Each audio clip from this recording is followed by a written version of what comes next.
Tai visų pirma, man pasakė, kad aš čia turiu maksimum 5 minutės ir per 5 minutės labai mažai ką galima padaryti. Bet aš pagalvoju, kad aš pasidalinsiu tuo, ką žinau, esant vertingiausia savo gyvenime. Ir pirmas iš tų dalykų, kuriuos tikrai žinau, kad nieko negalima priimti už gryną pinigą, net grynų pinigų ir net tokių fundamentalių dalykų kaip Biblija. Ir aš gal pradėsiu nuo to, kas akivaizdu yra. Tai aš turiu tik vieną akį ir šiandien jau besitrindamas čia užkulisiuose, aš 4 kartus girdėjau klausimą, tai kaip tu netekai akies? Labai paprastas atsakymas. Mato Evangelija 5 skyrius. Jėzus sako, jeigu tavo dešinioji akis skatina tave nusidėt, išsilupk ją ir mesk šalin. Tai va, mano dešinioji akis iš tikrųjų skatino mane melagingai pateikti pajamų deklaraciją ir vengti mokesčių ir geist svetimų moterų. Tai aš ją išsilupau ir tada supratau, kad tai visiškai neveikia. Bet tam pačiam skyriui 5 Mato Evangelijos Jėzus sako, jeigu tave dešinioji ranka skatina tave nusidėt, nusikirsk ją ir mesk šalin.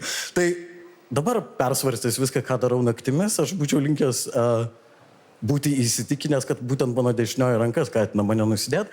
Ir aš pranešiu šiek tiek vėliau, kaip šitas eksperimentas baigėsi. Antras dalykas, kurį manau esant vertingiausiu, tai yra, kad viskam yra laikas ir vieta.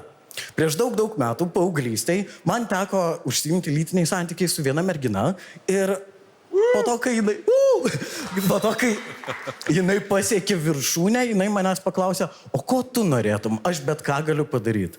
Ir mano pirmoji mintis buvo, norėčiau, kad tėvas namo grįžtų. Bet šito jinai padaryti negalėjo. Trečias dalykas tai yra tai, kad nėra to blogo, kas neišeitų į gerą. Iš esmės, aš galėčiau čia stovėti ir skųstis, kad aš neturiu vienos akies ir bėdavot, bet aš, pavyzdžiui, džiaugiuosi labai stabiliom pajamom, kurias man skiria valstybė, tai netekto darbingumo išmoka. Ir kitas dalykas yra, pavyzdžiui, merginos, jeigu jums visada norėjosi mašiną statytis prie pat parduotuvės ir vyras su stabiliom pajamom, tai valstybė man davė tokią kortelę. Ir sako, va, imk, dabar galėsi bet kur mašiną statytis. Ir aš sakau, bet aš neturiu mašinos, jūs man neleidžiat su viena akim teisų išsilaikyti. Ir šiaip viena iš tikrųjų rimta nauda yra, kaip, pavyzdžiui, Lidle netyčia užmiršti susimokėti už 3 kėbinus ir prie išėjimo laiko apsauga. Ir sako, žiūrėkit, jūs čia apsivogėt ir galima sakyti, aš galvoju, man su kortelė galima. Ir apsauga dažniausiai klausia, o jūs turit Lidl kortelę? Ir aš atsakau, ne, bet aš turiu Invalidl kortelę. Ja, ir jie vis tiek iškviečia policiją. Ir ketvirtas dalykas, kurį iš tikrųjų žinau esant tikra, tai yra tai, kad, svarbiausia santykiuose yra komunikacija. Prieš kurį laiką man teko mylėti su viena moterim ir mes visą laiką juokėmės, vakaras buvo džiugus, mes kaldėm bajerius ir atsigulėm į lovą ir vieną akimirksnį mano galva atsidūrė jai tarp šlaunų ir aš pradėjau daryti tai, ką moku geriausiai. Aš pradėjau verkti, ne, iš tikrųjų pradėjau daryti ką kito, bet mes vis juokėmės, skaldom tas bajerius ir bandom save tramdyti, nes norim tęsti.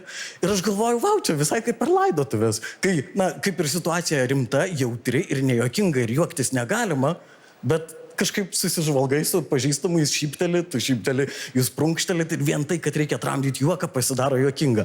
Ir ta mintis mane prajuokino, aš nusijuokiau ir pagalvojau, reiktų ją informuoti, kodėl aš juokiuosi, kad mergina nepagalvotų, jog juokiuosi iš jos. Bet viskas, ką aš pasakiau, pakėlęs galvą nuo jos stebuklo, buvo, vau, čia visai kaip laidotuvėse. Kai jinai baigė juoktis, ji paklausė, man įdomu, kokiose laidotuvėse tu buvai ir aš pasakiau, močiutės.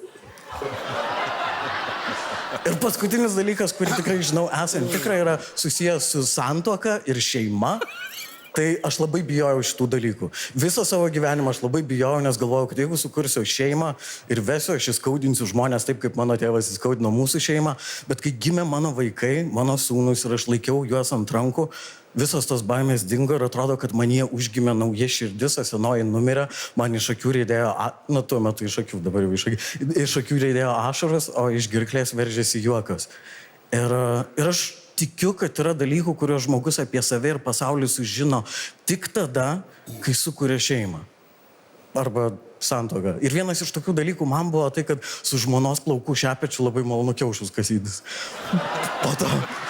Po to, kai jinai išsiaiškino, kad su jos plaukų šepečiu labai malonu kiaušus kasytis, mes išsiskyrėm, ne dėl to jos gyvenime tiesiog atsirado kitas vyras, bet aš nežinau, gal vienintelis jos reikalavimas jam buvo palik mano šepetį ramybėj.